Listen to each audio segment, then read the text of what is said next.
Gênesis 3. Este capítulo é talvez uma história tão triste, considerando todas as coisas, quanto qualquer outra que tenhamos em toda a Bíblia.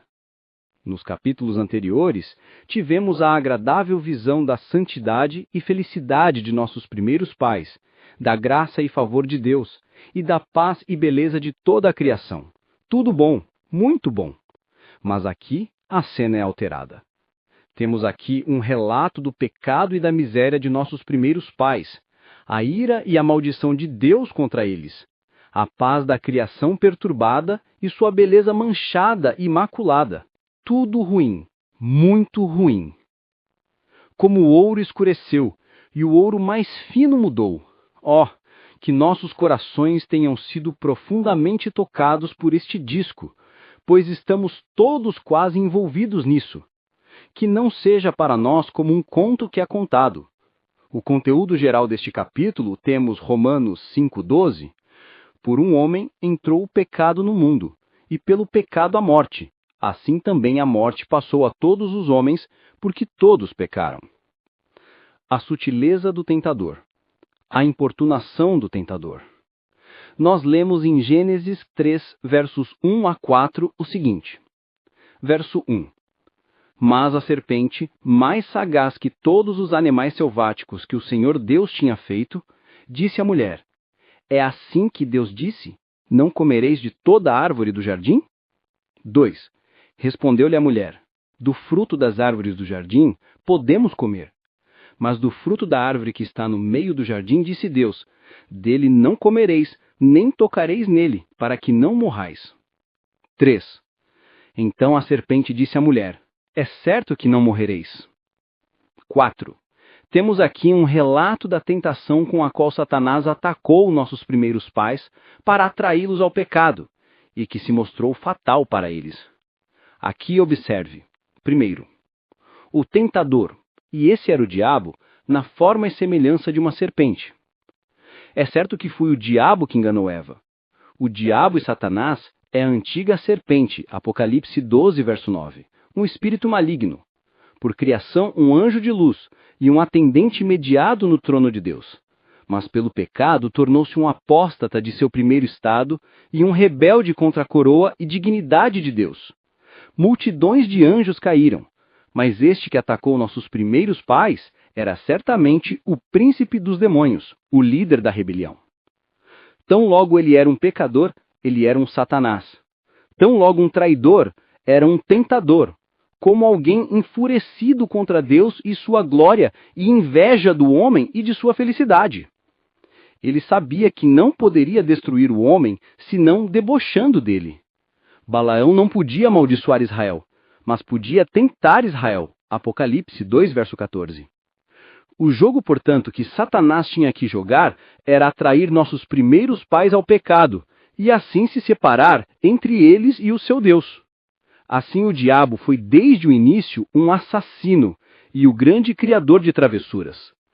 Toda a raça da humanidade tinha aqui, por assim dizer, apenas um pescoço, e nisso Satanás atacou, o adversário e inimigo. Esse é perverso. O diabo estava na forma e semelhança de uma serpente. Se era apenas a forma visível e aparência de uma serpente, como alguns pensam sobre o que lemos Êxodo 7,12, ou se era uma verdadeira serpente viva, atuada e possuída pelo diabo, não é certo. Pela permissão de Deus, pode ser qualquer um. O diabo escolheu desempenhar seu papel em uma serpente. Uma criatura especiosa, pois tem uma pele manchada e maculada. E então ficou de pé. Talvez fosse uma serpente voadora, que parecia vir do alto como um mensageiro do mundo superior, um dos serafins, pois as serpentes ardentes voavam. Isaías 14, verso 29. Muitas tentações perigosas chegam até nós em alegres cores finas, que são apenas superficiais e parecem vir do alto, pois Satanás pode parecer um anjo de luz. Uma criatura sutil, isso é notado aqui. São dados vários exemplos da sutileza da serpente, tanto para causar prejuízo, quanto para se proteger quando isso é feito. Somos instruídos a ser prudentes. Mas esta serpente, atuada pelo diabo, era sem dúvida mais sutil do que qualquer outra, pois o diabo, embora tenha perdido a santidade, retém a sagacidade de um anjo, e é sábio para fazer o mal. Ele sabia de mais vantagens em usar a serpente do que nós sabemos. Observe, não há nada pelo qual o diabo serve a si mesmo e a seu próprio interesse mais que pela sutileza não santificada. O que Eva pensou desta serpente falando com ela provavelmente não contaremos, quando acredito que ela mesma não sabia o que pensar disso. A princípio, talvez, ela supôs que poderia ser um bom anjo, mas, depois, ela pode suspeitar de algo errado. É notável que os idólatras gentios, muitos deles, adorassem o diabo na forma de uma serpente, declarando assim sua adesão a esse espírito apóstata e usando suas cores. Em segundo lugar, a tentada era a mulher, agora sozinha distante do marido, mas perto da árvore proibida. Foi a sutileza do diabo. 1.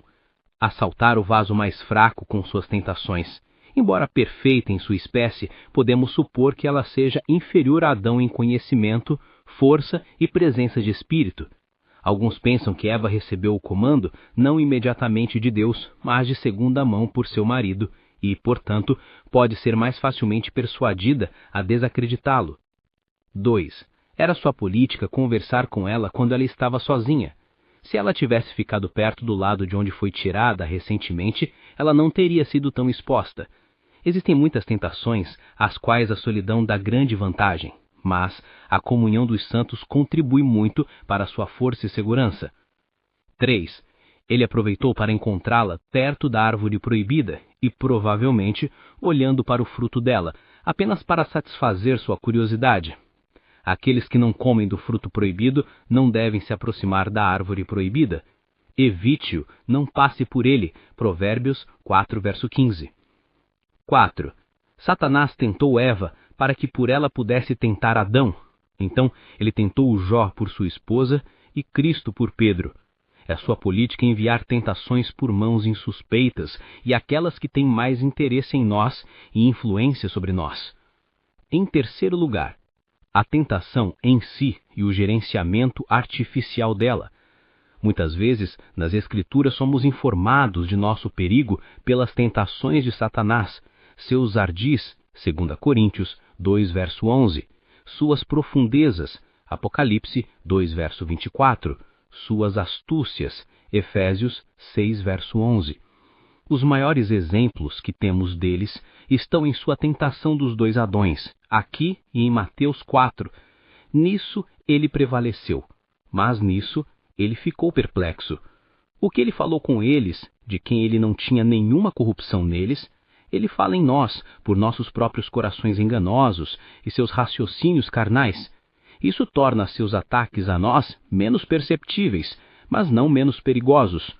O que o diabo entendeu era persuadir Eva a cortar o fruto proibido, e para fazer isso ele usou o mesmo método que ainda usa. Ele questionou se era pecado ou não comer desta árvore, e se realmente o fruto dela era proibido. Observe. 1. Ele disse à mulher, sim, Deus disse, vocês não devem comer.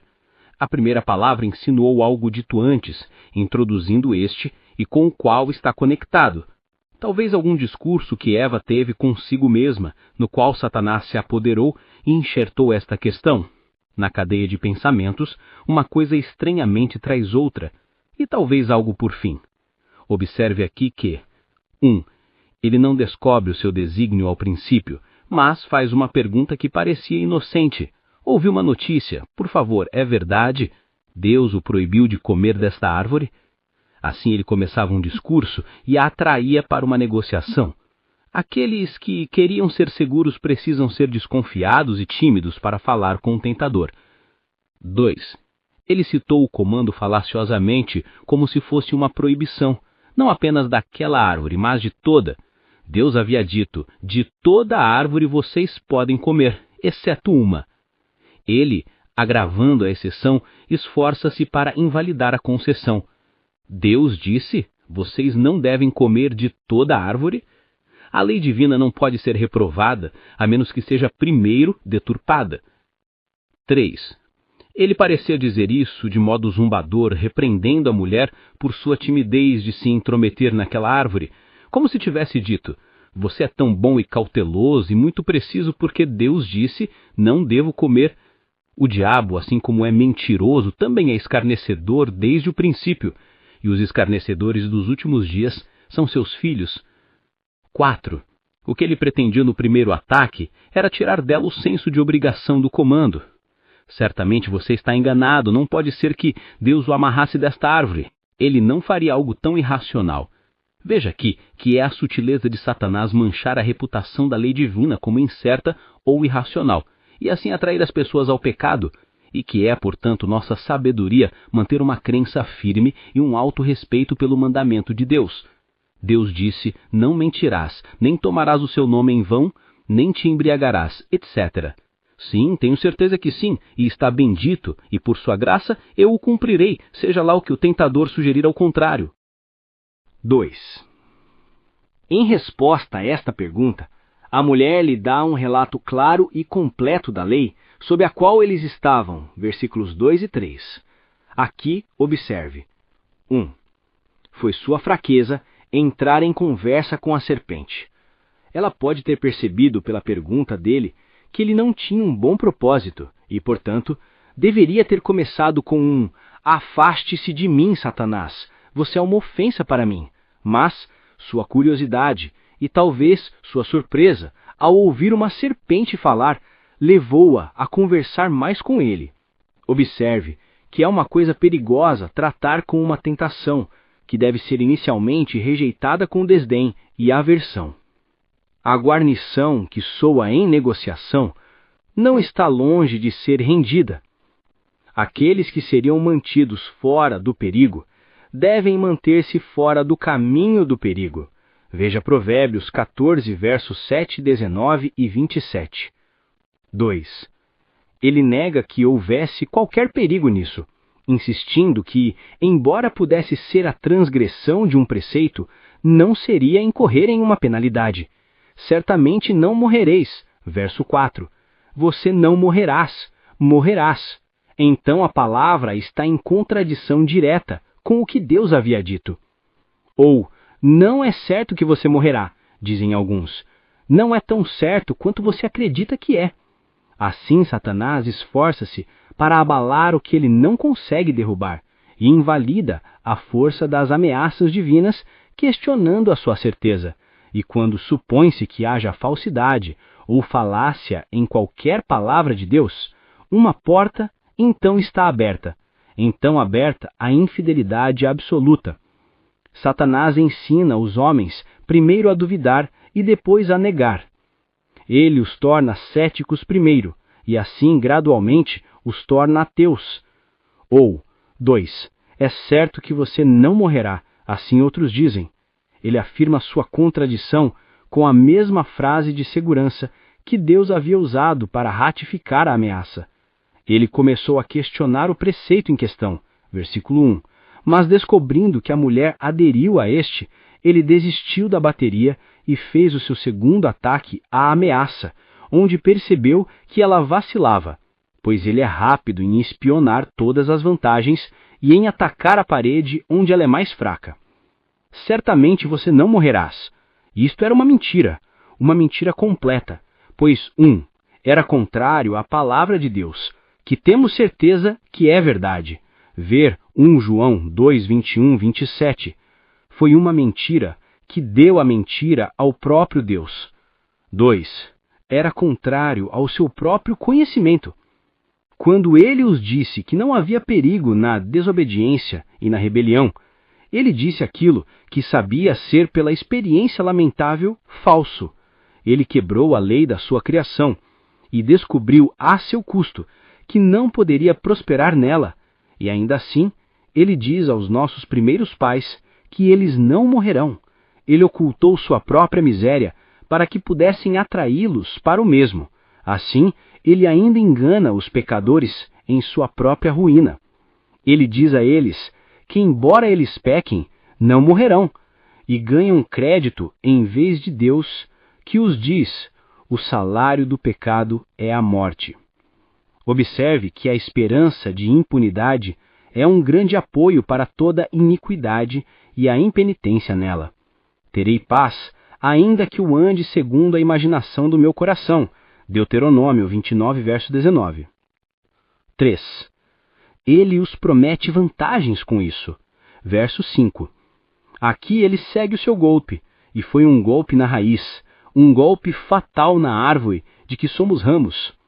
Ele não apenas os garantiria que não perdessem com isso, obrigando-se assim a salvá-los do mal, mas ele assume que eles serão ganhadores com isso, ganhadores inenarráveis. Ele não poderia tê-los persuadido a correr o risco de se arruinarem se não tivesse sugerido a eles uma grande probabilidade de aperfeiçoarem-se a si mesmos. Ele insinua a eles as grandes melhorias que fariam comendo desta fruta, e adapta a tentação ao estado em que estavam agora, propondo-lhes não quaisquer prazeres ou gratificações carnais, mas deleites e satisfações intelectuais. Estas foram as iscas que cobriu o seu anzol. 1. Seus olhos serão abertos. Vocês terão muito mais poder e prazer de contemplação do que têm agora. Eles poderão alcançar um compasso maior em suas visões intelectuais e verão mais coisas do que antes. Ele fala como se agora fossem apenas míopes e míopes em comparação com o que seriam então. 2. Serão como deuses, como Elohim, deuses poderosos, não apenas oniscientes, mas também onipotentes também. Eles então teriam o conhecimento do bem e do mal, isto é, tudo o que é desejável ser conhecido. Para apoiar esta parte da tentação, ele abusa o nome dado a esta árvore. Era destinada a ensinar o conhecimento prático do bem e do mal, isto é, do dever e da desobediência. E provaria o conhecimento experimental do bem e do mal, isto é, da felicidade e da miséria. Nesses sentidos, o nome da árvore era um aviso para que eles não comessem dela, mas ele perverte o sentido e o torce para a sua destruição, como se esta árvore pudesse dar-lhes um conhecimento nocional especulativo das naturezas, tipos e origens do bem e do mal. E tudo isso agora, no dia em que comer dela, você encontrará uma mudança repentina e imediata para o melhor. Agora, em todas essas insinuações, ele pretende gerar nelas, primeiro, descontentamento com seu estado atual, como se não fosse tão bom quanto poderia ser e deveria ser. Observe que nenhuma condição por si só trará contentamento, a menos que a mente seja levada a isso. Adão não foi fácil não, nem no paraíso, nem os anjos em seu primeiro estado. Judas 6. Em segundo lugar, ambição de preferência, como se fossem dignos de serem deuses. Satanás se arruinou desejando ser como o Altíssimo, Isaías 14:14, e portanto procura infectar nossos primeiros pais com o mesmo desejo, para que ele possa arruiná-los também. 2. Ele insinua para eles que Deus não tinha um bom desígnio sobre eles, proibindo-lhes este fruto, porque Deus sabe quanto isso vai te adiantar, e portanto, por inveja e má vontade para com você, ele o proibiu, como se ele não ousasse deixá-los comer daquela árvore, porque então eles conheceriam sua própria força, e não continuariam em um estado inferior, mas seriam capazes para lidar com ele, ou como se ele ressentisse a honra e a felicidade a que eles prefeririam comer daquela árvore. Agora, isso foi uma grande afronta a Deus, e a maior indignidade que poderia ser feita a ele, uma reprovação ao seu poder, como se ele temesse suas criaturas, e muito mais uma reprovação à sua bondade, como se ele odiasse a obra de suas próprias mãos e não quisesse que aqueles que ele fez fossem felizes. Os homens acham estranho ser mal interpretado e mal falado, quando o próprio Deus é assim. Satanás, como ele é o acusador dos irmãos diante de Deus, então ele acusa Deus diante dos irmãos. Assim ele semeia discórdia e é o pai daqueles que o fazem. 2. Foi uma armadilha muito perigosa para nossos primeiros pais, pois tendia a alienar suas afeições de Deus e assim retirá-los de sua lealdade a ele.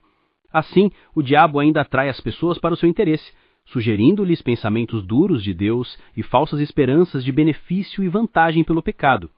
Vamos, portanto, em oposição a ele, sempre pensar bem de Deus, como o melhor bem, e pensar mal do pecado como o pior dos males. Assim, vamos resistir ao diabo e ele fugirá de nós. Vamos, portanto, em oposição a ele, sempre pensar bem de Deus como o melhor bem e pensar mal do pecado como o pior dos males. Assim, vamos resistir ao diabo e ele fugirá de nós. Assim, o diabo ainda atrai as pessoas para o seu interesse, sugerindo-lhes pensamentos duros de Deus e falsas esperanças de benefício e vantagem pelo pecado. Vamos, portanto, em oposição a ele, sempre pensar bem de Deus como o melhor bem e pensar mal do pecado como o pior dos males. Assim, vamos resistir ao diabo e ele fugirá de nós. A queda do homem. Nós lemos em Gênesis 3, versos 6 a 8, o seguinte. Verso 6. E vendo a mulher que aquela árvore era boa para se comer, e agradável aos olhos, e a árvore desejável para dar entendimento, tomou-lhe do fruto, comeu, e deu-lhe também marido com ela, e ele comeu. 7. E abriram-se os olhos de ambos, e conheceram que estavam nus, e coseram folhas de figueira, e fizeram para si aventais. 8. E eles ouviram a voz do Senhor Deus andando no jardim na viração do dia. E Adão e sua esposa se esconderam da presença do Senhor Deus entre as árvores do jardim. Aqui vemos em que terminou a negociação de Eva com o tentador. Satanás, por fim, ganha seu ponto, e a fortaleza é tomada por suas artimanhas. Deus tentou a obediência de nossos primeiros pais, proibindo-lhes a árvore do conhecimento. E Satanás, por assim dizer, entrou em conflito com Deus, e nisso mesmo se compromete a seduzi-los a uma transgressão. E aqui descobrimos como ele prevaleceu, Deus permitindo isso para fins sábios e santos. Primeiro, temos aqui os incentivos que os levaram a transgredir. A mulher, sendo enganada pela manipulação astuta do tentador, foi líder na transgressão. 1 Timóteo 2, verso 14. Ela foi a primeira a errar, e foi o resultado de sua consideração, ou melhor, da sua falta de consideração. 1. Ela não viu nenhum mal nesta árvore, mais do que em qualquer outra.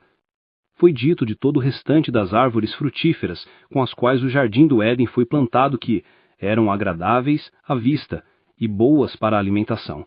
Capítulo 2, 9. Agora os olhos dela, isso era como todo o resto, parecia tão bom para comer quanto qualquer um deles, e ela não viu nada na cor de seus frutos que ameaçasse morte ou perigo. Era tão agradável à vista quanto qualquer um deles, e, portanto, que mal isso poderia fazer a eles? Por que isso deveria ser proibido a eles e não a qualquer outro? Observe que, quando se pensa que não há mais dano no fruto proibido do que em qualquer outro fruto, o pecado está à porta, e Satanás logo vence. Não, talvez lhe parecesse melhor para a comida, mais agradável ao paladar e mais nutritivo para o corpo do que qualquer outro, e aos olhos dela era mais agradável do que qualquer outro. Muitas vezes somos traídos em armadilhas por um desejo desordenado de ter nossos sentidos gratificados. Ou, se não havia nada mais convidante do que o resto, ainda assim era mais cobiçado porque era proibido. Nitimus in vetitum. Desejamos o que é proibido. 2. Ela imaginava mais virtude nesta árvore do que em qualquer outra, que era uma árvore não apenas para ser temida, mas para ser desejada para tornar alguém sábio, e nisso superando todas as outras árvores. Isto ela viu. Isto é, ela percebeu e entendeu pelo que o diabo havia dito a ela, e alguns pensam que ela viu a serpente comer daquela árvore e que ele lhe disse que assim havia adquirido as faculdades da fala e da razão, de onde ela deduziu o seu poder de tornar alguém sábio e foi persuadida a pensar: se isso tornasse uma criatura bruta racional, por que não tornar uma criatura racional divina? Veja aqui como o desejo de conhecimento desnecessário, sob a noção equivocada de sabedoria, se mostra prejudicial e destrutivo para muitos. Nossos primeiros pais, que sabiam tanto, não sabiam disso, que sabiam o suficiente. Cristo é uma árvore desejável para dar entendimento. Colossenses 2, verso 3. 1 Coríntios 1, verso 30. Vamos, pela fé, nos alimentar dele para que possamos ser sábios para a salvação. No paraíso celestial, a árvore do conhecimento não será uma árvore proibida, pois lá conheceremos como somos conhecidos. Desejemos, então, estar lá, e enquanto isso, não nos exercitemos em coisas muito altas ou muito profundas para nós. Nem cobicemos ser sábios acima do que está escrito. Em segundo lugar, os passos da transgressão não são passos para cima, mas para baixo, em direção à cova, passos que se apoderam do inferno. 1. Ela viu. Ela deveria ter desviado os olhos de contemplar a vaidade, mas ela entra em tentação, olhando com prazer para o fruto proibido. Observe. Uma grande quantidade de pecado entra nos olhos. Nessas janelas, Satanás lança aqueles dardos inflamados que perfuram e envenenam o coração. O olho afeta o coração com culpa e também com tristeza. Vamos, portanto, com o santo Jó, fazer um pacto com nossos olhos para não olhar para aquilo que corremos o risco de cobiçar. Provérbios 23, verso 31. Mateus 5, verso 28. Que o temor de Deus seja sempre para nós como uma cobertura dos olhos. Capítulo 20, verso 16. 2. Ela pegou. Foi seu próprio ato e ação. O diabo não pegou e colocou na boca dela, quer ela quisesse ou não, mas ela mesma pegou. Satanás pode tentar, mas não pode forçar. Pode nos persuadir a nos derrubarmos, mas ele não pode nos derrubar. Mateus 4, 6. A tomada de Eva estava roubando, como a de Acã pegando a coisa amaldiçoada, pegando aquilo a que ela não tinha direito. Certamente ela o pegou com a mão trêmula. 3. Ela comeu. Talvez ela não pretendesse, quando olhou, pegar, nem quando pegou, comer, mas este foi o resultado. Observe que o caminho do pecado é ladeira abaixo. Um homem não pode se conter quando quer. O começo disso é como a irrupção da água, para o qual é difícil dizer, até aqui você virá, e não mais. Portanto, é nossa sabedoria suprimir as primeiras emoções do pecado e deixá-lo de fora antes que ele seja intrometido. Obsta principis, elimine o mal pela raiz. 4. Ela deu também a seu marido com ela. É provável que ele não estivesse com ela quando ela foi tentada. Certamente, se ele tivesse, ele teria se interposto para impedir o pecado. Mas veio até ela quando ela havia comido e foi persuadida por ela a comer da mesma forma. Pois é mais fácil aprender o que é mal do que ensinar o que é bom. Ela deu a ele, persuadindo-o com os mesmos argumentos que a serpente usara com ela, acrescentando isso a todo o resto, que ela mesma havia comido dele e achou tão longe de ser mortal que era extremamente agradável e grato. As águas roubadas são doces. Ela deu a ele sob o pretexto de bondade. Ela não comeria essas deliciosas iguarias sozinha, mas realmente foi a maior indelicadeza que ela poderia fazer a ele. Ou talvez ela tenha dado a ele que, se fosse prejudicial, ele pudesse compartilhar com ele a miséria, que de fato parece estranhamente cruel e ainda pode, sem dificuldade, entrar no coração de alguém que comeu alimentos proibidos. Observe que aqueles que já fizeram mal geralmente estão dispostos a atrair outros a fazer o mesmo. Como era o diabo, Eva também era, não antes uma pecadora, mas uma tentadora. 5. Ele comeu, superado pela importunação de sua esposa. É desnecessário perguntar, qual teria sido a consequência se apenas Eva tivesse transgredido? A sabedoria de Deus, temos certeza, teria decidido a dificuldade de acordo com equidade, mas infelizmente o caso não era assim. Adão também comeu. E que grande dano se ele fez, dizem os raciocínios corruptos e carnais de uma mente vã. Que dano! Ora, esse ato envolveu descrença na palavra de Deus, junto com confiança na palavra do diabo, descontentamento com seu estado atual, orgulho de seus próprios méritos e ambição da honra que não vem de Deus, inveja das perfeições de Deus e indulgência com os apetites do corpo. Negligenciando a árvore da vida, da qual ele tinha permissão de comer, e comendo da árvore do conhecimento que era proibida, claramente demonstrou desprezo pelos favores que Deus lhe concedeu e uma preferência dada aos que Deus não considerou adequados para ele. Ele seria seu próprio escultor e seu próprio mestre, teria o que quisesse e faria o que quisesse. Seu pecado foi, em uma palavra, desobediência, Romanos 5,19. Desobediência a um simples, fácil e expresso mandamento, que provavelmente ele sabia ser um mandamento de julgamento. Ele pecou contra grande conhecimento, contra muitas misericórdias, contra a luz mais clara e o amor mais caro, contra o qual outro pecador jamais pecou. Ele não tinha a natureza corrupta dentro dele para traí-lo, mas tinha livre-arbítrio, não escravizado, e estava em toda a sua força, não enfraquecido ou prejudicado. Ele se virou rapidamente. Alguns pensam que ele caiu no mesmo dia em que foi feito, mas não vejo como reconciliar isso com Deus declarando tudo muito bom. Outros supõem que ele caiu no dia de sábado. Quanto melhor o dia, pior a ação. No entanto, é certo que ele manteve sua integridade por muito pouco tempo. Sendo honrado, ele não continuou. Mas o maior agravamento de seu pecado foi que ele envolveu toda a sua posteridade em pecado e ruína por ele. Tendo Deus dito a ele que a sua raça encheria a terra, certamente ele não podia deixar de saber que era uma pessoa pública e que a sua desobediência seria fatal para toda a sua semente. E se assim fosse, certamente foi a maior traição e a maior crueldade que já existiu. A natureza humana sendo alojada inteiramente em nossos primeiros pais, doravante não poderia deixar de ser transmitida deles sob uma fonte de culpa, uma mancha de desonra e uma doença hereditária de pecado e corrupção. Em terceiro lugar, as últimas consequências da transgressão. A vergonha e o medo tomaram conta dos criminosos, ipso facto, no próprio fato. Estes vieram ao mundo junto com o pecado, e ainda o atendem. 1. A vergonha se apoderou deles sem serem vistos. Verso 7, onde observe. 1. As fortes convicções sob as quais eles caíram, em seus próprios seios. Os olhos de ambos foram abertos. Não se destina aos olhos do corpo, estes foram abertos antes, como parece por isso, que o pecado entrou neles. Os olhos de Jonatas foram iluminados por comer o fruto proibido. 1 Samuel 14, verso 27. Ou seja, ele foi revigorado e revivido por ela. Mas os deles não eram assim.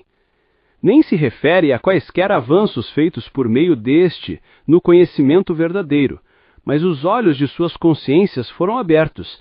Seus corações os feriram pelo que haviam feito. Agora, quando era tarde demais, eles viram a loucura de comer o fruto proibido.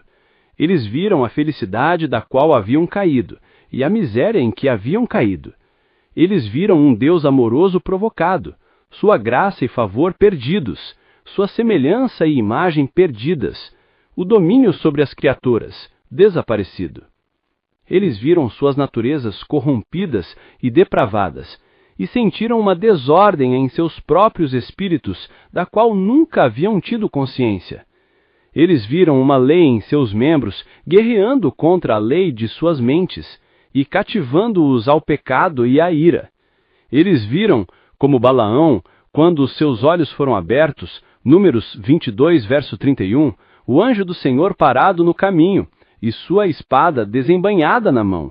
E talvez eles tenham visto a serpente que os havia abusado, insultando-os. O texto nos diz que eles viram que estavam nus, isto é, que foram despojados, privados de todas as honras e alegrias de seu estado paradisíaco, e expostos a todas as misérias que poderiam ser justamente esperadas de um Deus irado. Eles foram desarmados, sua defesa havia partido deles. 2. Que eles estavam envergonhados, para sempre envergonhados diante de Deus e dos anjos. Eles se viram despojados de todos os seus ornamentos e insígnias de honra, degradados de sua dignidade e desgraçados no mais alto grau, expostos ao desprezo e reprovação do céu, da terra e de suas próprias consciências. Agora, veja aqui, primeiro, que desonra e inquietação é o pecado.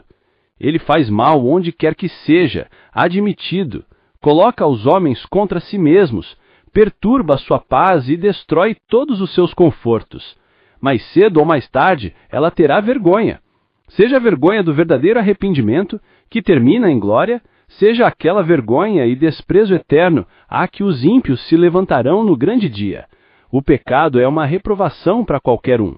Em segundo lugar, o que é Satanás é enganador. Ele disse a nossos primeiros pais, quando os tentou, que seus olhos deveriam ser abertos. E assim eles eram. Mas não como eles entendiam. Eles abriram para sua vergonha e tristeza, não para sua honra nem vantagem.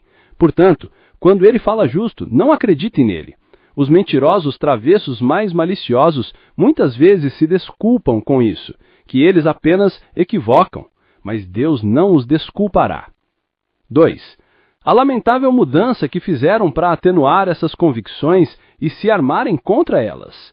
Eles costuraram ou colocaram folhas de figueira juntas, e para cobrir pelo menos parte de sua vergonha um do outro, eles fizeram aventais para si mesmos. Veja aqui o que é geralmente a loucura daqueles que pecaram. 1. Que são mais solícitos em salvar o seu crédito diante dos homens do que em obter o perdão de Deus. Eles estão atrasados a confessar o seu pecado e muito desejosos de ocultá-lo o quanto possível. Eu pequei, mas honre-me. 2. Que as desculpas que os homens dão para cobrir e atenuar seus pecados são vãs e frívolas. Como os aventais de folhas de figueira, nunca tornam o assunto melhor, mas pior. A vergonha assim escondida torna-se ainda mais vergonhosa. No entanto, todos nós estamos aptos a cobrir nossas transgressões como Adão. Jó 31, verso 33. 2. O medo tomou conta deles imediatamente depois de comerem do fruto proibido. Versículo 8. Observe aqui. 1. O que era a causa e a ocasião do seu medo? Eles ouviram a voz do Senhor Deus, andando no jardim na viração do dia. Foi a aproximação do juiz que os assustou, e ainda que ele veio de uma maneira que o tornava formidável somente para consciências culpadas. Supõe-se que ele veio em forma humana e que aquele que julgou o mundo era agora o mesmo que julgará o mundo no último dia. Sim, aquele homem a quem Deus ordenou. Ele apareceu para eles, agora deveria aparecer em nenhuma semelhança, senão naquela em que o tinham visto quando os colocou no paraíso. Porque ele veio para convencê-los e humilhá-los, não para surpreendê-los e aterrorizá-los. Ele entrou no jardim, não descendo imediatamente do céu na visão deles, como depois no Monte Sinai, mas indo da escuridão grossa, seu pavilhão, ou do fogo flamejante, sua carriola. Mas ele entrou no jardim, como alguém que ainda estava disposto a ser familiarizado com eles. Ele entrou caminhando, não correndo, não cavalgando sobre as asas do vento, mas caminhando deliberadamente, como alguém lento para a ira, ensinando-nos a quando estamos muito provocados, não sermos quentes, nem precipitados, mas a falar e agir com consideração e não precipitadamente. Ele veio no frescor do dia, não à noite. Quando todos os medos são duplamente assustadores, nem no calor do dia. A fúria não está nele, Isaías 27:4. Nem ele veio de repente sobre eles, mas eles ouviram a voz à distância, avisando-os da sua vinda.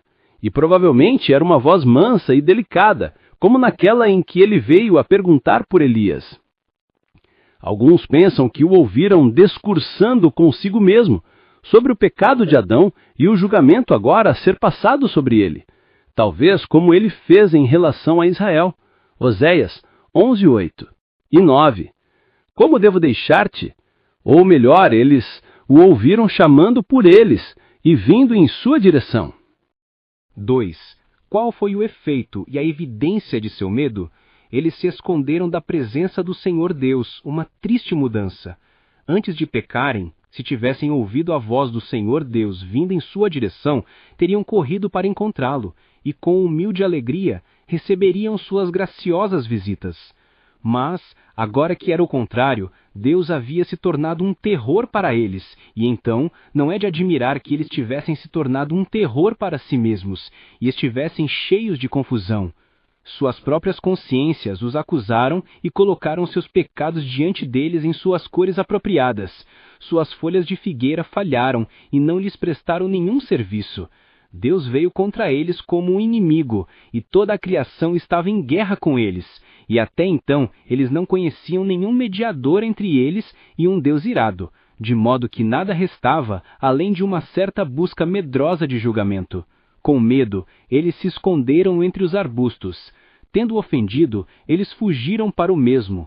Sabendo-se culpados, eles não resistiram a um julgamento, mas fugiram da justiça. Veja aqui. 1. A falsidade do tentador, e as fraudes e falácias de suas tentações. Ele prometeu que eles estariam seguros, mas agora eles não podem pensar assim. Ele disse que eles não deveriam morrer, mas agora eles são forçados a voar para salvar suas vidas. Ele prometeu a eles que deveriam ser promovidos, mas eles se consideram uma base. Nunca pareceram tão pequenos como agora. Ele prometeu que eles deveriam saber, mas eles se veem perdidos e não sabem onde se esconder. Ele prometeu a eles que seriam como deuses, grandes, ousados e ousados, mas eles são como criminosos descobertos, trêmulos, pálidos e ansiosos para escapar. Eles não seriam súditos e, portanto, são prisioneiros. 2. A loucura dos pecadores. Salmo 139, verso 7, etc. Jeremias 23, verso 24. Afastar-se-ão da fonte da vida, a única que pode dar ajuda e felicidade. João 2, verso 8. 3. O medo que acompanha o pecado.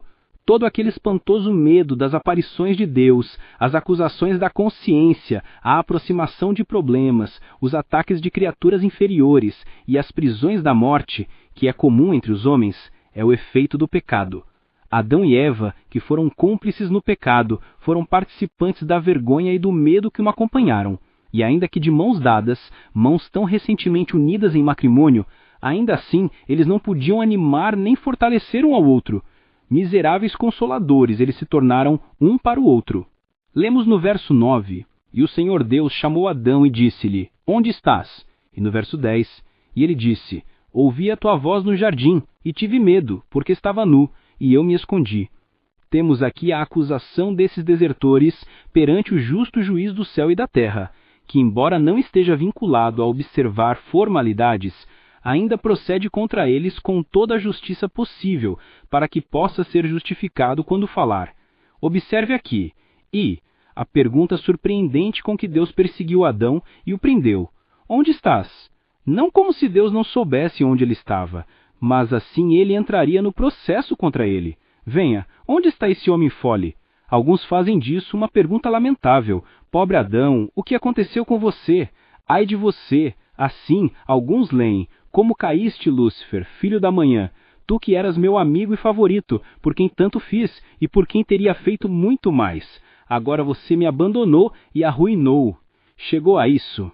É uma pergunta bastante reprovativa, a fim de sua convicção e humilhação. Onde estás? Não em que lugar, mas é isso que você conseguiu comendo o fruto proibido? Você que quer competir comigo, agora foge de mim? Observe. 1. Aqueles que por meio do pecado se desviaram de Deus devem considerar seriamente onde estão. Estão longe de todo o bem, no meio dos seus inimigos, na escravidão de Satanás e no caminho certo e para a ruína total. Essa interrogação a Adão pode ser encarada como uma busca graciosa, em bondade para com ele e para a sua recuperação. Se Deus não tivesse chamado para recuperá-lo, sua condição teria sido tão desesperada quanto a dos angélicos caídos. Essa ovelha negra teria vagado sem parar se o bom pastor não a tivesse procurado para trazê-la de volta e, para isso, lembrasse-lhe onde estava, onde não deveria estar e onde também não poderia ser feliz ou fácil. Em segundo lugar, a resposta trêmula que Adão deu a esta pergunta. Ouvi a tua voz no jardim e tive medo, porque estava nu e eu me escondi. Ele não possui sua culpa, mas de fato a confessa ao reconhecer sua vergonha e medo. Mas é falha comum e loucura daqueles que fizeram uma coisa ruim quando são questionados a respeito dela. Não reconhecer mais o que é tão manifesto que não podem negá-lo. Adão teve medo, porque estava nu. Não apenas desarmado, e portanto teve medo de lutar com Deus, mas despido, e portanto teve tanto medo de aparecer diante dele. Temos razão para temer ao nos aproximar de Deus, se não estivermos vestidos e protegidos com a justiça de Cristo, pois que nada além disso será uma armadura de prova e cobrirá a vergonha da nossa nudez. Vamos, portanto, revesti-vos do Lorde Jesus Cristo, e então aproximai com humilde alegria. E lemos no verso 11, e ele disse, quem te disse que estavas nu? Comeste da árvore de que te ordenei que não comesse? E no verso 12, e o homem disse, a mulher que me deste por companheira, ela me deu da árvore, e eu comi. E ainda no 13, e o Senhor Deus disse à mulher, que é isto que fizeste? E a mulher disse, a serpente me enganou, e eu comi. Temos aqui os ofensores considerados culpados por sua própria confissão, e ainda assim tentando desculpar e amenizar sua culpa. Eles não podiam confessar e justificar o que haviam feito, mas confessaram e amenizaram sua culpa. Observe. Primeiro, como sua confissão foi extorquida deles. Deus perguntou ao homem: quem te disse que estavas nu? Verso 11. Como você percebeu sua nudez como sua vergonha? Comeste da árvore de que te ordenei que não comesse. Observe que, embora Deus conheça todos os nossos pecados, Ele os conhecerá de nós e requer de nós uma confissão ingênua deles. Não para que Ele seja informado, mas para que nós sejamos humilhados. Nesse exame, Deus o lembra da ordem que lhe havia dado. Eu te ordenei que não comesse dela. Eu, teu Criador, eu, teu Mestre, eu, teu Benefator, eu te ordenei o contrário. O pecado parece mais claro e mais pecaminoso no espelho do mandamento. Portanto, Deus aqui o coloca diante de Adão, e nele devemos ver nossos rostos. A pergunta feita à mulher foi: o que é isto que fizeste? Verso 13. Você também reconhecerá a sua culpa e a confessará, e você verá que coisa ruim foi. Observe que isto diz respeito aos que comeram o fruto proibido, e especialmente àqueles que induziram outros a comê-lo da mesma forma, a considerar seriamente o que fizeram. Ao comer do fruto proibido, ofendemos um grande e gracioso Deus, quebramos uma lei justa e juísta, violamos um sagrado convênio solene e prejudicamos nossas próprias preciosas almas ao perdermos o favor de Deus e nos expormos à sua ira e maldição. Ao seduzir outros a comerem dele, fazemos o trabalho do diabo, nos tornamos culpados dos pecados de outros homens e cúmplices de sua ruína. O que é isto que fizemos?